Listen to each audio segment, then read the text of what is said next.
Two fellas who were importing Class A and B drugs with a street value of nearly £30 million have received increased prison sentences.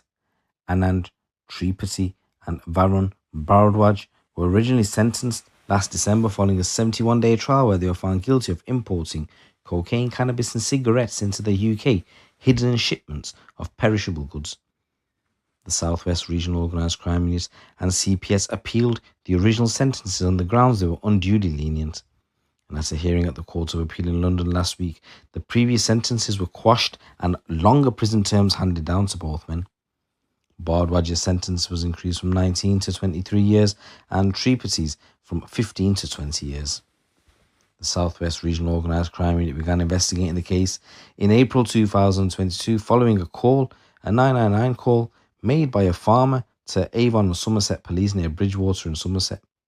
He was shocked to find that the kilo block packages of drugs in his normal delivery of animal feed.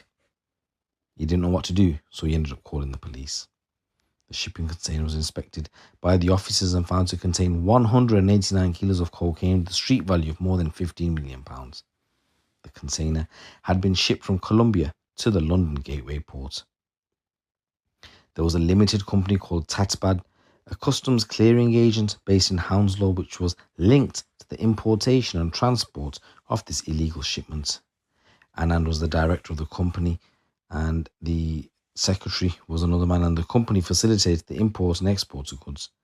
Varun Bhardwaj tried to distance himself from the company, saying he had limited involvement with the company, was found to be the operations manager and reported to Trippathi.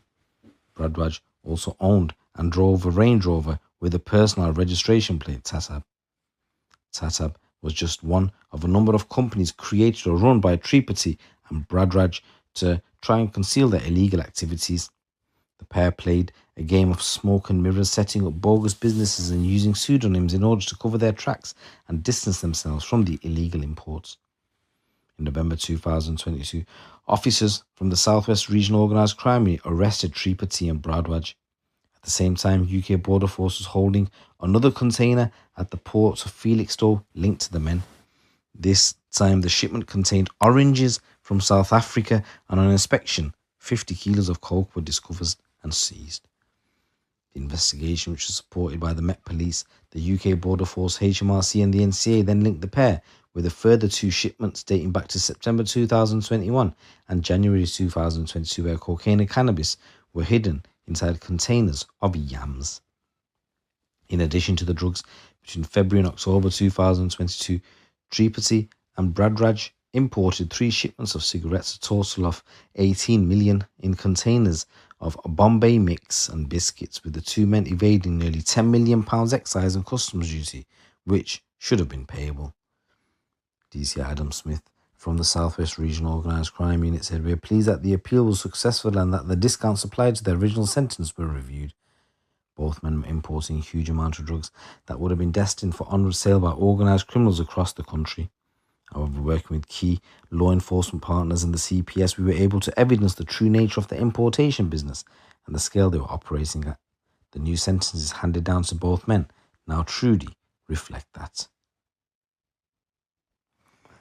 And in this next news story, 22-year-old has been convicted of murder after father of 5, Tom Gowan, was stabbed in the head in a Cleethorpes street. It took a jury at Grimsby Crown Court just 2 hours to find Connor Hulse of Grimsby guilty of murder on July the 21st last year. He used a knife to stab him in the head after a violent confrontation at the junction of High Street and Grant Street in Cleethorpes. The victim had been out drinking with his friend around 7:30 in the evening when they crossed paths with Hulse and his girlfriend. The couple were with a friend when the violence flared. Hulse drew a knife from his waistband and used it to slash the victim's arm and then forceful blow to the victim's head. He died in hospital despite the efforts of surgeons. I just want to say, rest in peace, Mr. Gowan. My condolences go out to your family. The lock knife, which Hulse claimed he had bought that day for a fishing trip with his father and grandfather the following day, went over 4 centimetres into the victim's skull. Emergency services arrived quickly on the scene and arrested Hulse and his girlfriend. Thanks to a passerby, police officer Holly was alerted to the weapon which had been handed and hidden in the back pocket of the girl's jeans, his girlfriend's. She was arrested and the knife retrieved. Forensic examination proved it had Mr. Gorn's blood and Holz's DNA. Holz told police in an interview that he had been beaten up by Mr. Gorn and his mate that he was with, and he claimed that he was only waving the knife to scare the two men off, but the jury took 2 hours of deliberation to find the defendant guilty. The defendant shook his head when the verdict was read out. Judge John Thackeray Casey thanked the jury for their service, and he said Holtz will have to be sentenced along with the other defendants who have been convicted of other offences.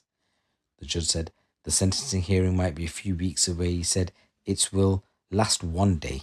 The judge said, I want to thank all those concerned for the way that they have conducted themselves. Earlier, he thanked the counsel, Sam Green, and the senior Crown advocate for the prosecution case and the Casey for the defence. As he was led away, Hull shouted to his relatives, "Don't worry about me, I'm strong, I will be all right."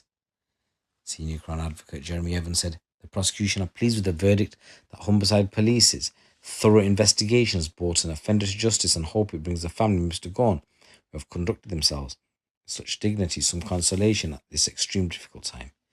The verdict of guilty to murder shows a risk for anyone who thinks they can go out on the streets of Cleethorpes or anywhere else with a knife."